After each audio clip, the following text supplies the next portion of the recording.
Hi, this is Adam from Small Town Machine Shop, and tonight we're going to fire this guy up for the first time. Got the wiring done. I just need to put the cover back on there for the testing purposes. Right here, got some stuff on there. Got stuff wired in.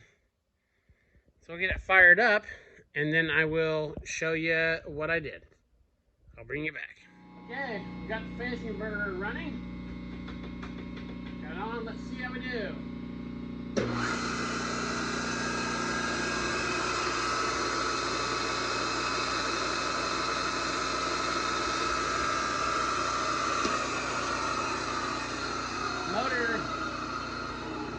Motor sounds like it can use a little grease. Let's go ahead and speed her up a bit here.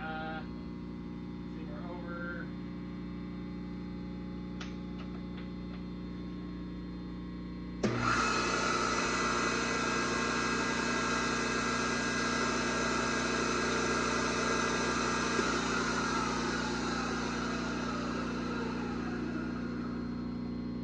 Let's go top speed.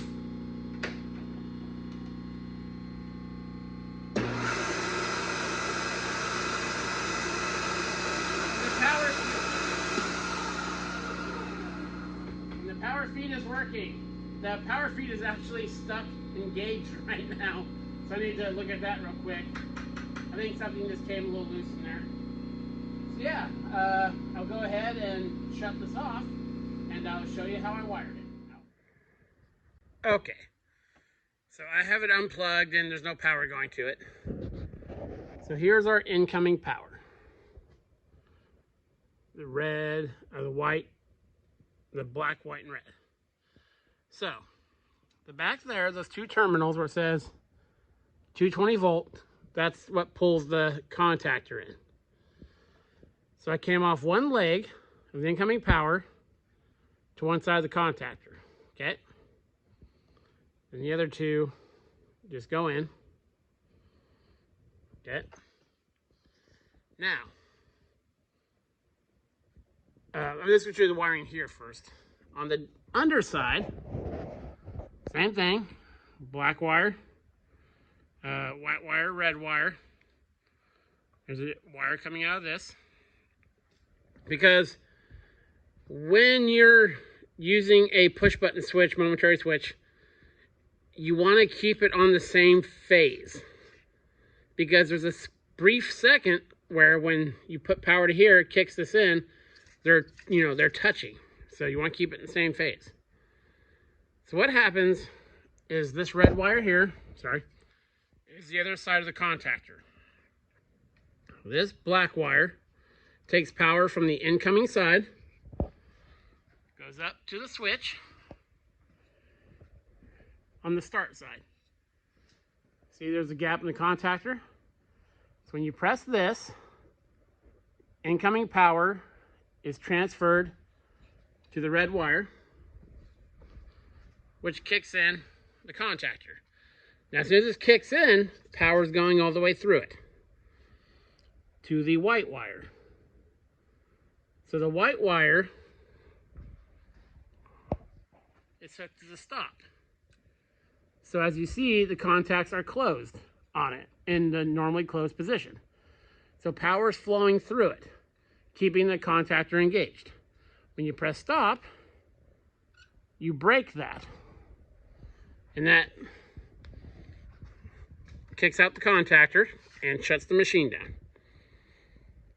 And you can do a lot of things with these normally closed, normally open, alarms and indicator lights. You could even run, now these don't generate power. It just opens contacts and closes contacts. You could take the incoming leg, the constant hot leg, and run it through there. So when this, because these only change when this trips. So what those are normally there for is you have like a PLC and you'll get a call or a message when this trips out because you'll run wires between here. So when it trips, it changes the status of it and it lets something know that this faulted. So yeah, very cool. You'd Add some more grease or oil to it and stuff. Yeah, it runs. Motor sounds a little dry. No biggie. No biggie there. And then, I don't know what happened. I was messing with this the other day, and now it's stuck. So, everything moves freely. You know, the power feed obviously works. So, I'll take this. I'll bring you guys along, because I could find no info on this. I'll take this off, and it'll just be in this lower section. I'm sure it's something easy. So, yeah, very cool. The drill is running. Now, I know I won't have reverse with this setup. I mean, if I needed to use reverse, I could swap these two wires in about 2 minutes. But what I'm going to do, maybe, I don't have a drum switch rated to switch this much. I have a drum switch rated for this amperage. I might wire it before this and not use it to switch it while the motor's running, but just to run current through it. So I'll shut the motor off, switch it, shut the motor off, you know, switch it, that kind of deal. Or buy a bigger... I'm on the active search for a 2-speed 3-horse motor like this originally had. And ideally, that's the way I want to go. I don't want to put a VFD on this. So, very cool. So we'll get that looked at. I'm sure it'll be simple. And yeah.